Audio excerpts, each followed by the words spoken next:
In Class 1, Introduction, we went over an overview of the course, and the stated purpose was utilization of design thinking, principles to create meaningful and even transformative experiences for self, family, friends, and others. Class 2, Positive Psychology, we talked about the Duchenne smile versus the Pan Am smile, the why of being happy, and the happiness formula. Class 3, Flourishing, we went over the 5 elements of the well-being theory. They are positive emotion, engagement, meaning, positive relationships, and accomplishments. In Class 4, Achieving Authentic Happiness, we went over how to forgive through reach, recall objectively, emphasize plausibly, altruistic gift of forgiveness, commit publicly, and then hold on to forgiveness. In Class 5, The How of Happiness, the most important takeaway for me was the myths of happiness that we learned are untrue. Myth 1 is happiness must be found. Myth 2, happiness lies in changing our circumstances. And myth 3, you either have happiness or you don't. In Class 6, PERMA, Positivity and Love 2.0, we talked about positivity resonance. That happens when you share a positive emotion between you and someone else.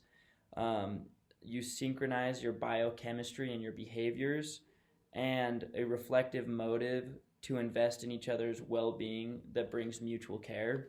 Also, we talked about the preconditions of love are safety and connection. In Class 7, PERMA Flow, elements of flow, we talked about our challenging activity, merging of an action and awareness, clear goals, immediate feedback, sense of control, and loss of self-consciousness, and also the positive benefits that flow brings to you.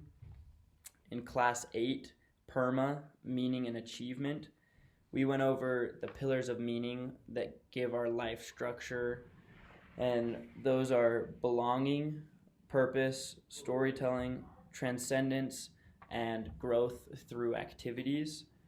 In Class 9, The Happiest Places, we went over the happiest places in the world. More importantly to me, we talked about thriving and how to achieve that in your life.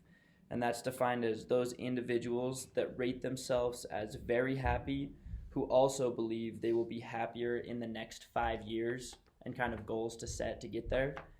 Class 10, Why We Do What We Do. We talked about motivation here, and also the benefits of intrinsic motivation, and those are learning, creativity, problem solving. Class 11, the self-determination theory. We went over our basic psychological needs, our autonomy, competence, and relatedness. In Class 12, the time famine, we went over overworking in America. 40 hours of work back then only equals 29 hours of work today, and how we need to slow down our life. In Class 13, Take Back Your Time, it was focused on overscheduling of children's lives and how that's a problem. We talked about how family rituals and intentional family activities can help overcome those problems. Class 14, Building a Good Life in the Digital Age. We went over being overconnected and our reliance on technology.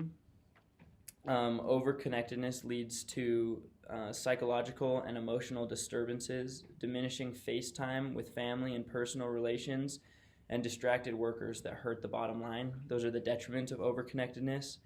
Class 15, intentional families.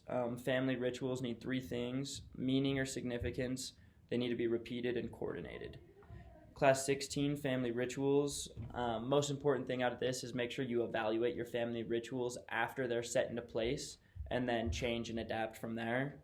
Class 17, The Last Child in the Woods. Children don't spend enough time outside, and they can benefit if they did spend more time outside, and make that a habit and a place where you can be grounded in your life. Class 18, The Experience Economy and Experience Staging. More money is being spent on experiences, not products lately.